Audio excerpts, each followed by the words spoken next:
everyone? Welcome back to TD Fins Talk. I am so happy to bring to you a special guest today.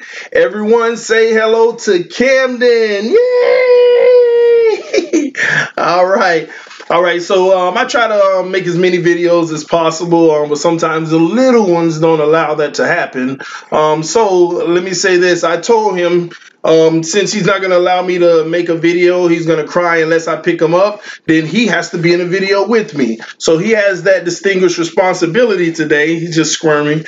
But he only has one job, and we already talked about it off camera, right? His only job is not to spit up all the food he just ate, all the milk he just drank, right? So you're going to do your job? You ready to do it? All right, we're going to adjust our camera for our guest to make sure he's in. That way I don't have to hold him up the entire time. All right, you ready? Bingo, you ready? All right, guys, so fresh out of Miami Dolphins news, we got some news on Jarvis Landry. I want to talk about this because it's kind of insightful for me. Jarvis Landry, a lot of people feel like Jarvis is basically throwing a lot of shade still. He's basically just punching the Dolphins in their gut every chance he gets. And like I said in my last video, it sounds like, you know, a bitter girlfriend that just can't get over the relationship, you know, because he really wanted to stay in Miami. But, you know, I'm going to be fair to Jarvis in this video because after hearing what he had to say, it kind of leaves me on both sides of the fence, and I'll explain why, guys. So let me read exactly what he said, and I'm going to break it down for you to give you my thoughts on it, okay? In one moment, let me go ahead and make sure that the man has his little toy to play with. Say hi. You want it? Okay. All right, guys. So, all right, don't drop it. So, Jarvis says, in Miami, no one appreciated S-H-I-T. You know what he said. Here in Cleveland, basically, it's blue collar. It's hardworking people that actually appreciate what you bring to the table. Landry added that he repeatedly asked Gase to expand his route tree, a suggestion the Dolphins boss did not take too kindly, okay? When I'd go to talk to Gase about it, he'd curse me out, Landry said. Why are you telling me how to do my job? It's got to the point where the environment was just awful. These were Jarvis Landry's words, okay? Now, I'm really mixed on this, okay? It's filled with, okay, stop crying, Jarvis, or, oh, man, should I be with you, Jarvis? I don't know. It's kind of eye-opening, okay? So let me break it down, all right? I'm going to start it over, and I'm going to break down everything that he said because a lot of things were said here, okay?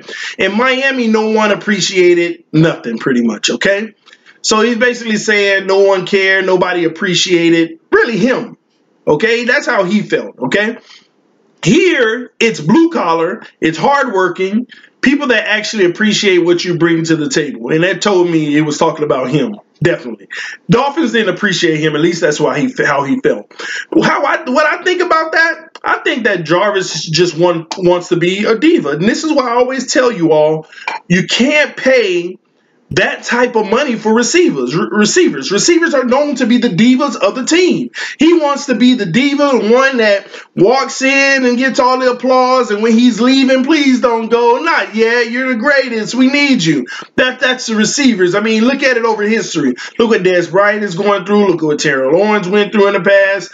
I mean, it's just, this is what receivers bring to the table. They always want a lot of money, and they always bring the most problems. And this is why I always say you don't pay that much for a receiver because you take away from other parts of your team. When you pay a receiver that much, you take away the skill from other positions that, believe it or not, might actually be even more important, like putting more depth on your offensive line or your defensive line or defense in general. But man, I talk about that a lot in several videos. But what it tells me is he wanted to be appreciated more. Now, when he says here, it's blue collar in Cleveland, okay?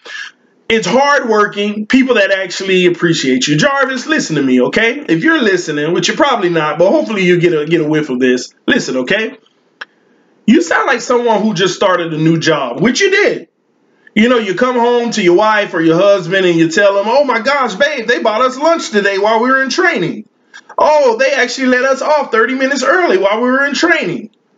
Oh, they actually tell us how great we can be and everything. This, that, and this. That's how you sound, Jarvis, like you just got a new job. And most people who work in corporate America know that when you get that new job and it's all beautiful at first, a lot of times, I'm not going to say all the time because there are some great organizations and great corporations to work for. But most of the time, a year later, you clock in at 8 a.m. and it's 8:10, like, oh my gosh, is the day not over yet? Oh my gosh, I am so tired of this place. Oh my gosh, is this what my life has for me? I mean, and some of you all out there, you may be able to relate, okay? And this is one of the symptoms of corporate America in general. But that's how you sound, Jarvis. You sound so I don't like the way you started this out. To say that they didn't appreciate you because, in my opinion, you just wanted to be praised as the almighty greatest of all time. But with that being said, Jarvis, you're just suffering from the blues right now with Cleveland, okay? Let some time sink in. What if you start losing? You think they're going to start, appreciating when the coach is on the hot seat and wondering if he's going to be fired or not, and then he's coming at you and other players? I mean, just give it some time, Jarvis, before you say things about your new organization, okay? Landry added that he repeatedly asked Gase to expand his route tree. Now, this is where I'm conflicted, okay?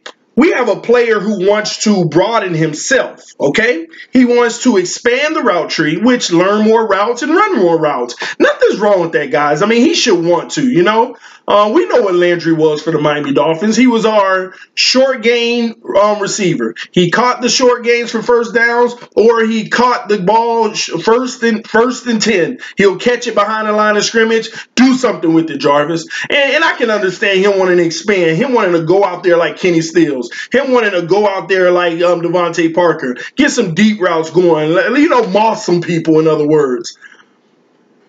He wanted his tree to expand. Like I just said, I get that. But that's not what the Dolphins needed you for in the offense that we have. Think about it. If you got Kenny Stills running deep, you got Devontae Parker running deep middle. I mean, once you start running deep, Jarvis, maybe you start cluttering things up. What you want, unless you want Kenny Stills to hit the bench and you run some out routes sometimes? Is that what you're asking for? I mean, what do you expect the coaches to do? They're not going to take reps from Kenny Stills. Are you faster than Kenny Stills? No. I mean, don't give me that now, Dolphin Nation. Now, I love Jarvis Landry. I love Jarvis Landry. Jarvis Landry did a lot for our franchise. But let's be honest here. When Jarvis Landry caught that ball and you saw open field, it might have been 50 more yards to go. And all Jarvis had to do, nobody around him, he had to go run the touchdown. Don't tell me you didn't get nervous. Because those feet don't move that fast. Jarvis Landry is not that fast. Now, he's shifty and he's nifty and he's creative and he's, fun to watch. But there were many times you were just like, oh my gosh, is he about to get caught? Is he about to get caught? Is he about to get caught? Oh, thank you. He didn't. Come on now. We know that.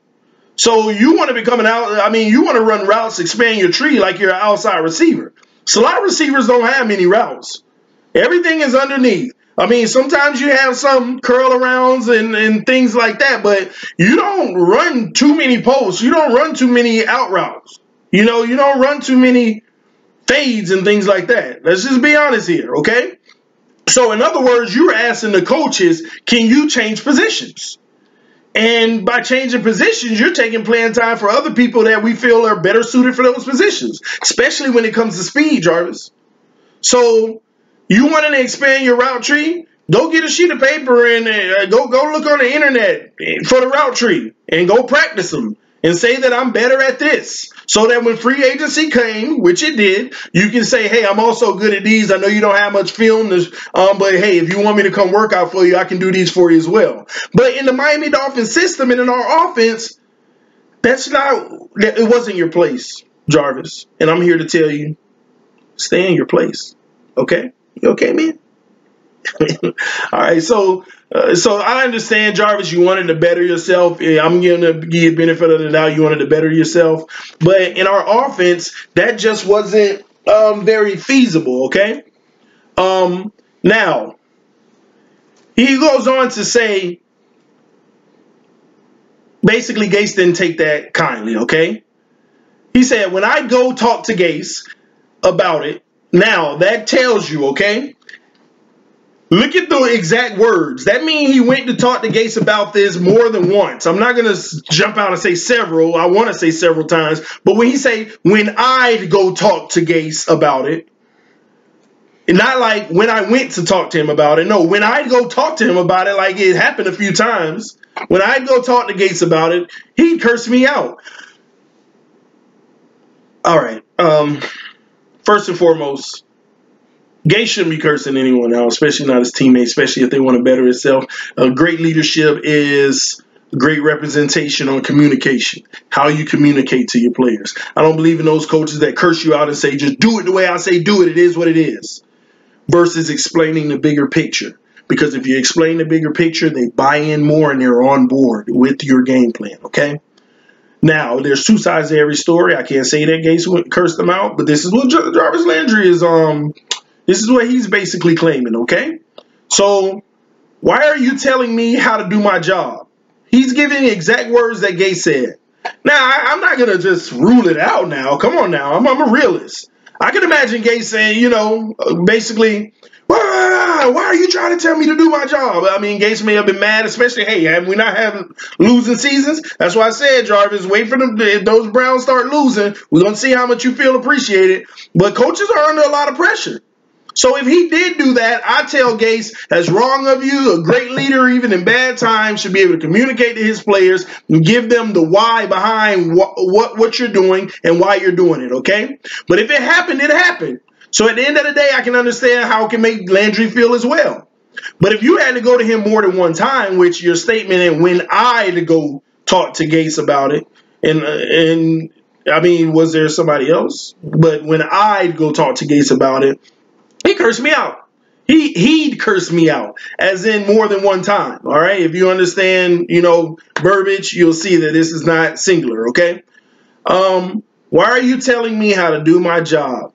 I got to the point where the environment was just awful. It wasn't awful, Landry. I don't think it was awful. I just think that you were in your feelings. Now, don't get me wrong. The environment of losing was probably awful, because that's always good. Is he asleep? He is asleep, y'all. He is really asleep. So maybe I should bring him on and do a video all the time. And that way I can put him to bed and maybe I can film. Look at him. He's asleep. He's knocking out. Okay. But let me finish this up so I can lay him down for his nap time. Oh, yeah, he's asleep. He's getting groggy. All right, guys. So the environment I don't think was bad. The losing environment was bad. But you were in your feelings, Jarvis, and that's the reality, okay? But, Dolphin Nation, I do want to bring this up, okay? These are the type of things that you cannot ignore, though. And here's why. We have to take these type of stories. We can take them as hate. We can take them as anger from Landry, bitterness. But you also have to file it away in the file cabinet under Gase. And here's why. We're not saying that he's guilty of this or he's not justified or anything like that. But as time goes, if you get any more reports from any other players like this, we got to start putting these things together. If you start to see that Gase isn't the coach, they're losing. Because don't get me wrong now, that's talk Dolphin Nation, that offense, okay? I love Ryan Tannehill. I think he's a great quarterback. But I also, sometimes I feel like he's not being utilized like he should. When he throws that ball downfield or mid-range and stuff like that, he's money. I love it. But think about it. In any given game, we can have four series where we're 3 and out. And think about those 4 series, 1st and 10. Down, said hut, pass to Landry, 2 yards behind the line of scrimmage. Oh, he gains 2. 2nd down, pass to, run to Jai or whatever it may be. But think about it. A lot of the passes were behind the line of scrimmage. Now, we open it up sometimes and get down the field, but I honestly get bored and tired of the little short games, dump it off and see what a player can do with their athleticism. Especially a player like Jarvis Landry. Jarvis Landry should have never been catching pass behind the line of scrimmage, trying to shake somebody and see what he can do with it. Now, sometimes he makes it work. But no, Jarvis Landry should have always played the role as a Wes Welker, okay, in his prime. Catching that ball across the middle, 5 yards, 7 yards, 9 yards, 11 yards, across the middle. Fading on, like running out of bounds on the side. Gains, ball completions past the line of scrimmage. Jarvis Landry is nifty, but he does not have the speed to expect home runs out of those plays. I don't know if I've ever seen, maybe once in the red zone, but I don't know if I've ever seen Jarvis Landry. He is knocked out. But I don't know if I've ever seen Jarvis Landry catch the ball behind the line of scrimmage, just start juking everybody and take it downfield for the touchdown. Maybe you want to put Jakeem Grant in a situation like that. All right? So that's my take on it, guys. At the end of the day, we need to file this away in Adam Gase's secret file just in case we need to make some decisions on Gase. Because everything I talk about, I want to put myself in the role of the general manager, okay? Every Dolphin fan should be a general manager to their team. Every football fan should be a general manager to their team. I'm urging you all, you have to become a general manager so that we can hold the appropriate people accountable. Okay? So if history continues on this and Adam Gase is starting not to look like the coach of the future, we need to be able to look in our foul cabinet and say, hey, where's that hidden foul? What all do we have? Is it adding up? Is it making sense? Very well, it may not. You know? But at the end of the day, we need to make sure that we're being general managers and looking at the whole picture and not just beating up on Jarvis Landry or any player that has something to say about the coach. All right. So in conclusion, Jarvis, again, just stop crying. You should be able to brush all this under the table and go get on with your new job, your new career, your new life. OK. All right. Dolphins shouldn't even be in your mouth anymore. I understand reporters ask you about it, but it should be more of a no comment. OK. All right. And Adam Gase, I have the utmost faith in you. I know you're going to take us to a Super Bowl. But at the end of the day, as a general manager to my team, this goes in the file. It does, you know. So, guys, again, thank you for tuning in to TD Fans Talk. I am so excited, guys. I have reached over 300 subscribers. I started this channel about 2 months ago. According to a lot of YouTubers, that's actually pretty fast growth, and I'm excited about it because that means Fins Nation is rising up. Let your friends and family members know about the channel. Let's continue to build it because I want this channel to be over 1,000 subscribers when we win this Super Bowl this year, okay? I want us to have a party on here and still look out for fantasy football. I'm actually going to start working on that next week. Not this week coming, but the week after, I'm going to start working on what platform we're going to have fantasy on. And I'm going to make a video about it. And we'll also do videos in regards to our fantasy league as well. So get involved, get entertained. It's just for us to have fun, guys, and have our own community and culture that, you know, with hopes of just the Dolphins going all the way and us being behind that, supporting that because we're real Dolphin fans. So thank you for tuning in to TD Fans Talk, home of the real Miami Dolphin fans. Thanks, guys. This is TD Fans Talk, and I guess I'm out. Well, I guess we're both. No, he's out, and I'm out of this video. Wow.